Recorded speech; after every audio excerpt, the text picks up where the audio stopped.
Imagine a vast hall of knowledge, not just a building, but the entire collected wisdom of the ancient world. Hundreds of thousands of scrolls. Euclid, Archimedes, Sappho. Their greatest works, preserved, studied, and continuously built upon. A library so comprehensive it didn't just hold the past, it accelerated the future. But what if that continuous line of brilliance, that golden thread of discovery, never broke? Imagine a world where the Library of Alexandria never burned. But that's not what happened. Or is it? Quick disclaimer. This is a historical thought experiment, grounded in real evidence about ancient texts and scholarship, but exploring an alternative path where that knowledge was preserved across centuries. To understand what was lost, we first have to understand what actually happened. The Library of Alexandria was not a single building, nor was it destroyed in one dramatic night of fire. It was a living institution, part of a vast research complex known as the Mouseion, a place dedicated to the Muses, where scholars lived, worked, debated, and recorded the knowledge of the known world. Founded in the early 3rd century BCE in Egypt, under the Ptolemaic dynasty, its mission was radical: to collect every book ever written. Ships arriving in Alexandria were searched for texts. Originals were confiscated, copied by scribes, and stored, while the copies were often returned to their owners. Works from Greece, Egypt, Persia, Mesopotamia, India, and beyond were translated into Greek, preserving ideas that might otherwise have vanished. Mathematics, astronomy, medicine, engineering, philosophy, geography, and literature all found a home there. Within its halls, scholars calculated the circumference of the Earth with astonishing accuracy. They proposed heliocentric models centuries before Copernicus. They cataloged stars, mapped coastlines, dissected the human body, formalized geometry, and debated the nature of matter itself. This wasn't just a library. It was the beating intellectual heart of the ancient world. But the library existed in a fragile position, dependent on political stability, royal patronage, and cultural tolerance. Over centuries, that stability eroded. The first major blow likely came in 48 BCE, during Julius Caesar's civil war. When Caesar set fire to ships in Alexandria's harbor, the flames spread to parts of the city. Ancient sources disagree on the scale of destruction, but it is likely that warehouses storing scrolls, possibly copies intended for the library, were destroyed. Even if the main institution survived, the damage was real. Later, under Roman rule, state support dwindled. Scholars left. Funding dried up. The library slowly declined, not through sudden catastrophe, but neglect. In the 3rd century CE, Alexandria became a battleground during internal Roman conflicts. Emperor Aurelian's campaign to retake the city resulted in widespread destruction, including the Brucaean district, where the original library complex likely stood. By then, whatever remained of the original institution was gravely weakened. Centuries later, religious and cultural shifts delivered further blows. In 391 CE, Emperor Theodosius I ordered the closure of pagan temples. The Serapeum, often considered a daughter library of the original, was destroyed. Whatever texts survived there were lost forever. And finally, in the 7th century, during the Arab conquest of Egypt, later legends speak of the library's remaining books being burned as fuel for bathhouses. Modern historians debate this account, but by that time, the great institution had already faded into memory.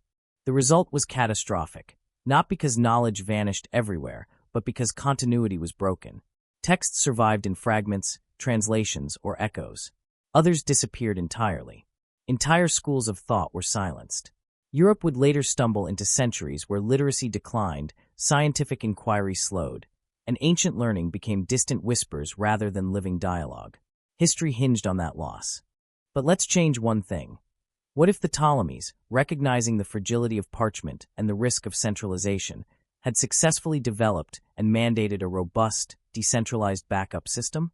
Imagine the intellectual network of Alexandria not as a single repository, but as a system where every major text was copied, cataloged, and securely stored in multiple locations, perhaps the Serapeum, the library in Pergamon, and even a secret royal archive near the Siwa oasis.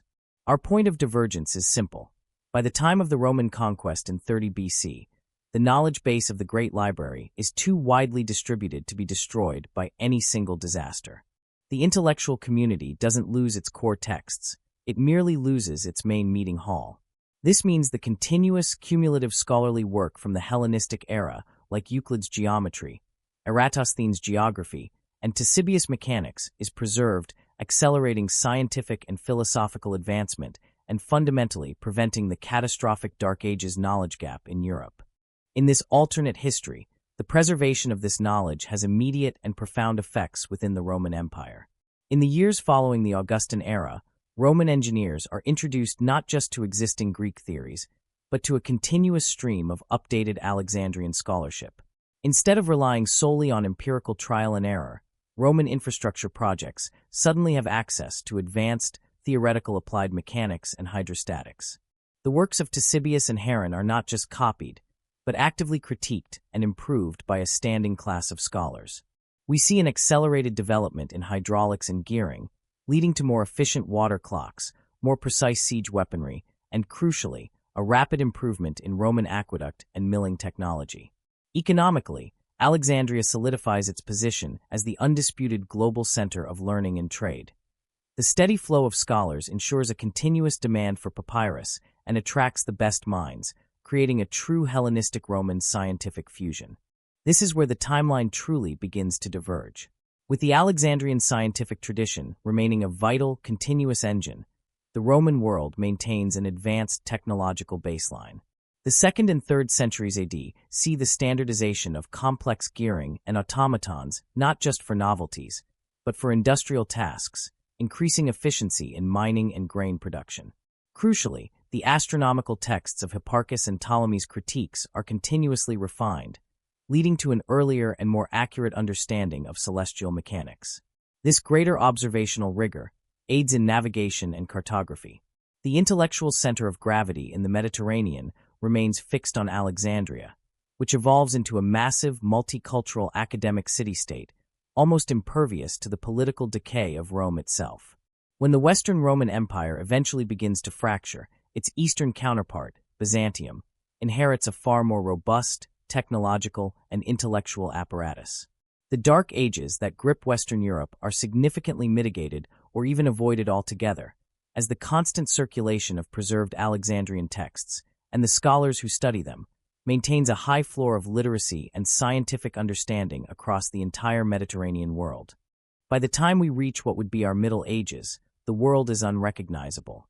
Without a 1,000-year gap in mathematical progress, the scientific revolution doesn't start in the 17th century, it matures in the 7th. The steam engine, hinted at by Heron of Alexandria's primitive designs, is perfected a millennium early to drain mines and power looms. This creates a Greco-Roman industrial era, fueled by an unbroken chain of chemical and metallurgical texts. Medicine, too, leaps forward.